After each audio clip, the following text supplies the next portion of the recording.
કક્ષાની ઉજવણી કરવામાં આવનાર છે, જેના ભાગરૂપે બોટાદ ખાતે વિવિધ કાર્યક્રમોનું આયોજન કરવામાં આવી રહ્યું છે. જેના ભાગરૂપે બોટાદ ખાતે સરકારી હાઈસ્કૂલમાં વિવિધ રોગના ડોક્ટરોને હાજર રાખી સરકાર તરફથી ફ્રી નિદાન કેમ્પનું આયોજન કરવામાં આવ્યું હતું અને મેગા મેડિકલ કેમ્પનું આયોજન હતું. આ મેગા મેડિકલ કેમ્પમાં તમામ રોગના નિષ્ણાત ડોક્ટરો તેમજ આયુર્વેદ ડોક્ટરો તેમજ હોમિયોપેથિક ડોક્ટર પણ હાજર રહ્યા હતા અને આ મેગા કેમ્પનો લોકોએ લાભ લીધો હતો. તેમજ આગામી દિવસોમાં મુખ્યમંત્રી હસ્તે ડિસેબલ સર્ટિફિકેટના વિતરણનું પણ આયોજન કરવામાં આવનાર છે.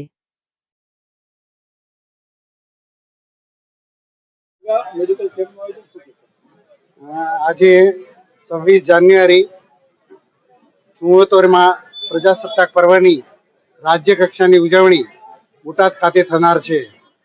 તે અંતર્ગત તેના પ્રી ઇવેન્ટના ભાગરૂપે આજે આપણે સરકારી હાઈસ્કૂલની અંદર મેગા મેડિકલ કેમ્પનું આયોજન કર્યું છે. માનનીય કલેક્ટરશ્રી અને માનનીય ડીડીઓશ્રીની સલાહ સૂચના અનુસાર એમાં આપણે આઈએમઓના સહકાર પણ લીધેલો છે અને એમના સહકારથી સ્પેશિયાલિસ્ટ જેવા કે ફિઝિશિયન, સર્જન, ઓર્થોપેડિક, ઈએનટી, બાળ રોગ નિષ્ણાત, ગાયનિક, સ્ત્રી રોગ નિષ્ણાત, ડેન્ટિસ્ટ, પછી હોમિયોપેથિક, આયુર્વેદિક તમામે તમામ નિષ્ણાતોને આજે હાજર રાખેલ છે અને એમાં બોટાદ તેમજ એના આજુબાજુ અથવા તો બોટાદ જિલ્લાના જે પણ જાહેર જનતા છે એને એનો લાભ લેવા માટે અગાઉથી પ્રચાર પ્રસાર કરવામાં આવેલ છે અને વધારેમાં વધારે લાભ લે એવી એક આયોજન પૂર્ણ અમે પ્લાનિંગ કરેલું હતું.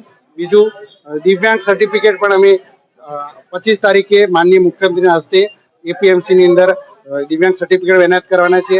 એમાં પણ અમે આરોગ્ય કર્મચારી એમના સ્ટાફના સહકારથી અમે લગભગ 349 વિકલાંગો અથવા દિવ્યાંગોને અમે સર્ટિફિકેટ આપનાર છીએ.